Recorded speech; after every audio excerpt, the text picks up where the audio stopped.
O Flamengo tá aí, com Jorge Jesus começando a colocar seu estilo de jogo, os reforços engrenando e a equipe começando a render o esperado para o seu valor de mercado. Às vezes, né?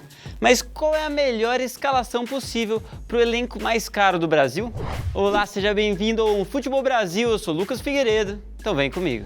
Jesus mudou muito sua formação durante os jogos que comandou no Flamengo. Ele usou um 4-4-2, um 4-1-4-1, mas o esquema que melhor se encaixou até agora foi um 4-2-3-1. Hoje eu vou mudar um pouco isso, eu prefiro o Flamengo posicionado um pouco mais ofensivamente, então eu vou montar um 4-1-3-2, mais ou menos assim.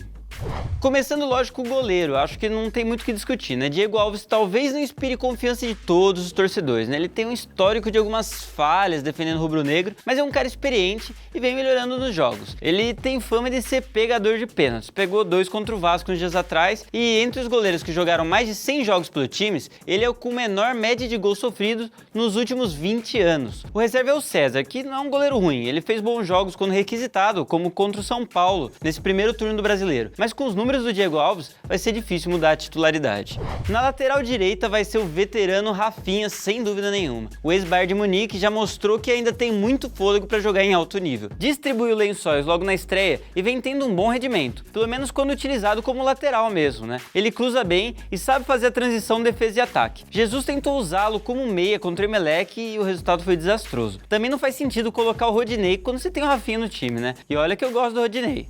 Só que não entra no meu time. A lateral esquerda também pertence a um veterano. Felipe Luiz tem seus defeitos, mas está se adaptando ao futebol brasileiro e entendendo que não tem mais 20 anos de idade, né? Apesar da cena lamentável correndo atrás do Gilberto no 3-0 do Bahia, ele tem tido bons jogos. Tem uma média certa de passe de 90% e tem experiência também muito importante para os jogos mais decisivos. Renan é um reserva confiável, uma ótima peça de reposição para um calendário longo e puxado como brasileiro, mas nada que ameace a presença de Felipe Luiz entre os 11 iniciais. A dupla de zaga rubro-negra já é algo para se pensar. Pablo Mari chegou jogando muito bem, falha pouco, é seguro e bom em bolas aéreas. Ele ainda é novo, mas já tem experiência em grandes clubes. Ele está em uma sequência de ótimos jogos e deve se manter na titularidade. Para a segunda vaga temos duas fortes opções. Matheus Tuller é uma joia do time, com apenas 20 anos, o zagueiro tem entrado muito bem em dupla com o Mari. Ele tem feito bons jogos na Libertadores e no Brasileiro, e não tem sentido a pressão nas partidas. Mas a outra opção é Rodrigo Caio. O ex-São Paulo jogou muito bem durante o ano, fez vários gols pelo Flamengo, uma característica que não pode ser desprezada, né? E com 26 anos tem muito tempo em alto nível pela frente e o desempenho físico ainda não é um problema. Eu coloco ele nos meus 11 iniciais, mas eu acho que não se pode jogar Tuller de lado. O potencial dele é enorme e é um nome para ser observado nos próximos anos.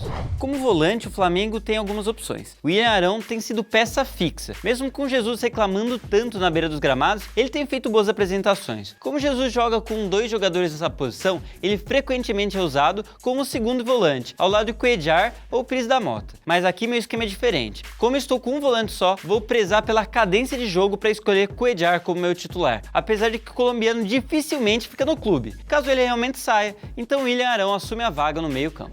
Centralizado mais à frente temos Gerson, ele é uma ótima ponte para o ataque do Flamengo. Apesar de ainda não estar 100% adaptado ao futebol brasileiro, ele tem tido boas apresentações e tem apenas 22 anos, o que mostra que tem bastante espaço para se desenvolver ainda. Isso, lógico, enquanto o Diego não voltar da lesão, né? Na minha opinião, Diego tem vaga garantida, centralizado, organizando o time e atacando como um verdadeiro camisa 10. Ele já mostrou que sabe muito bem fazer isso e que ainda tem muito gás. Ele é craque e pra mim ele é titular. Outra peça na posição seria Renier, mas a joia do time deve ser vendida antes de brigar por uma vaga entre os 11.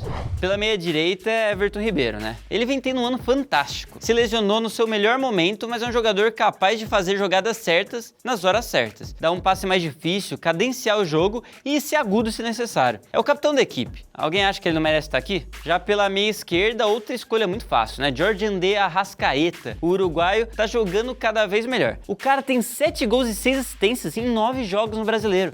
Que números são esses? Tá querendo ser craque do Brasileirão? Tem chance, viu? Então vamos pro ataque, porque aqui eu não mexo. A dupla de ataque do Flamengo é bem fácil de montar. Bruno Henrique e Gabigol têm juntos 19 gols no Brasileiro, ou seja, junto eles têm mais gols que o time do Corinthians inteiro na competição. Eles têm mais gols que 12 clubes da Série A. Berra é um bom jogador. Dizem inclusive que é um dos jogadores mais rápidos do mundo ao lado de Gareth Bale. Mas mesmo assim fica difícil entrar nessa briga, né? O Flamengo tem também o Vitinho, o atacante que veio por 12 milhões de euros do CSKA. Kaká. Muito se esperava dele, mas em 2019 ele não mostrou muito que vale tudo isso. Tem apenas 2 gols do Brasileiro e depois da cirurgia no joelho, por causa da lesão sofrida contra o Corinthians, ainda deve levar um tempo para voltar ao ritmo de jogo. Lembrando que Gabigol veio emprestado da Inter de Milão, mas o que tudo indica deve ser comprado pelo Flamengo no fim da temporada, por cerca de 18 milhões de euros. E você? Queria algum deles no seu time? Se você é flamenguista, se não for assim, como você montaria o seu Flamengo? Escreve aí nos comentários e não esquece de deixar aquele like e se inscrever para não perder nenhuma notícia do futebol mundial. Para assistir escalações dos outros times, clica aqui. Para ver outros vídeos nossos, clica aqui. Valeu e até a próxima!